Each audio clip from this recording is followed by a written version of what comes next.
92ാമത് വർക്കല ശിവഗിരി തീർത്ഥാടനത്തിന് ഇന്ന് തുടക്കം. ഡിസംബർ 29 വരെയാണ് തീർത്ഥാടന കാലം. ശിവഗിരി മഠം തീർത്ഥാടന സമ്മേളനത്തിൽ ഉപരാഷ്ട്രപതി ജഗദീപ് ധൻകർ മുഖ്യാതിഥിയാകും. വത്തിക്കാൻ ലോക മത പാർലമെന്റിൽ പങ്കെടുത്ത പ്രതിനിധികളെ പ്രചാരണ സഭ ജോയിന്റ് സെക്രട്ടറി സ്വാമി വിശ്വേശ്വരാനന്ദ ആദരിക്കും. രശ്മി കാർത്തിക ചേരുന്നു. രശ്മി, വിവരങ്ങൾ.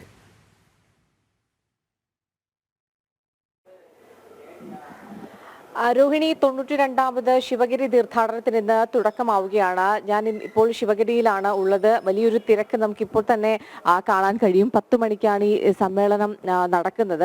സമ്മേളനം ഉദ്ഘാടനം ചെയ്യുന്നത് രാമചന്ദ്രൻ കടന്നപ്പള്ളിയാണ്. അതോടൊപ്പം തന്നെ ധർമ്മസംഘം ട്രസ്റ്റ് പ്രസിഡന്റ് സച്ചിദാനന്ദ സ്വാമിയാണ് ചടങ്ങിൽ അധ്യക്ഷത വഹിക്കുന്നത്. ഈ ഒരു തീർത്ഥാടന കാലം, ഇത് ഡിസംബർ 29 വരെയാണ് ഈ തീർത്ഥാടന കാലം. ഇവിടെ പലതരത്തിലുള്ള വിഷയങ്ങൾ, ആത്മീയ പ്രഭാഷണം ഉൾപ്പെടെ ചടങ്ങുകളായിരിക്കും ഈ തീർത്ഥാടന കാലത്തിൽ ഉണ്ടാവുക. പിന്നീട് ഡിസംബർ 30, 31 തീയതികളിലാണ് ഔദ്യോഗികമായി തീർത്ഥാടനത്തിന്റെ ഉദ്ഘാടനം നിശ്ചയിച്ചിട്ടുള്ളത്. ഇത് ഉപരാഷ്ട്രപതി ജഗദീപ് ധൻകർ ആയിരിക്കും ഉദ്ഘാടനം ചെയ്യുക എന്നുള്ളതാണ്. അതിനുശേഷം 11 സമ്മേളനങ്ങളാണ് ശിവഗിരിയിൽ നടക്കുക. ഈ 11 സമ്മേളനങ്ങളും വിവിധ പ്രമുഖർ, അതായത് കേന്ദ്ര മന്ത്രിമാർ, അതോടൊപ്പം തന്നെ മുഖ്യമന്ത്രി പിണറായി വിജയൻ, മറ്റ് മന്ത്രിമാർ, വിവിധ മേഖലകളിലെ പ്രമുഖരടക്കം ഈ ഒരു തീർത്ഥാടന കാലം ഔദ്യോഗികമായ ഉദ്ഘാടനത്തിന് ശേഷം 11 സമ്മേളനങ്ങൾ ഈ പ്രമുഖരൊക്കെ ചേർന്ന് ഉദ്ഘാടനം ചെയ്യും. ഈ ആത്മീയ പ്രഭാഷണം വരുന്ന ദിവസങ്ങളിൽ നടക്കുന്നത് തന്നെ പല വിഷയങ്ങൾ, ഗുരുദേവൻ ഉയർത്തിക്കാട്ടിയ വിദ്യാഭ്യാസം, അതോടൊപ്പം തന്നെ ശുചിത്വം ഉൾപ്പെടെയുള്ള പല വിഷയങ്ങളിലാണ് ഈ സമ്മേളനം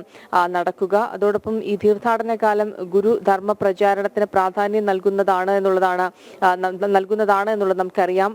പാപം ഇല്ലാതാക്കി പുണ്യം നേടുക എന്നുള്ള ഒരു വിശ്വാസത്തിനപ്പുറം ഗുരുദേവൻ തീർത്ഥാടനത്തിനെ ഒരു വിജ്ഞാന ശേഖരണ ഉപാധിയായിട്ടാണ് കണ്ടിരിക്കുന്നത്. ഏതായാലും വലിയ രീതിയിലുള്ളൊരു തിരക്ക് ഇന്ന് മുതൽ ശിവഗിരിയിൽ അനുഭവപ്പെടും എന്നുള്ളൊരു കാര്യത്തിൽ യാതൊരു സംശയമില്ല. 10,000-കണക്കിന് ആളുകളായിരിക്കും ശിവഗിരി തീർത്ഥാടന കാലത്തേക്ക് ഇവിടെ ഒഴുകിയെത്തുക. ഏതായാലും ഔദ്യോഗികമായിട്ടുള്ള ഉദ്ഘാടനം 30, 31 തീയതികളിലാണ്. അല്ലാതെ ഉള്ള ഉദ്ഘാടനം ഇന്ന് ആത്മീയ പ്രഭാഷണത്തിന്റെ മറ്റുമുള്ള ഉദ്ഘാടനം ഇന്ന് രാവിലെ 10 മണിക്ക് മന്ത്രി രാമചന്ദ്രൻ കടന്നപ്പള്ളി നിർവഹിക്കും. രോഹിണി, അതെ, ശിവഗിരി തീർത്ഥാടന കാലത്തിന് തുടക്കമാവുകയാണ്. ഈ മാസം 29 വരെയാണ് തീർത്ഥാടനം നീണ്ടു നിൽക്കുക. അവിടെ വർക്കല ശിവഗിരിയിൽ നിന്ന് തന്നെ തത്സമയ വിവരങ്ങൾ നൽകുകയായിരുന്നു രശ്മി.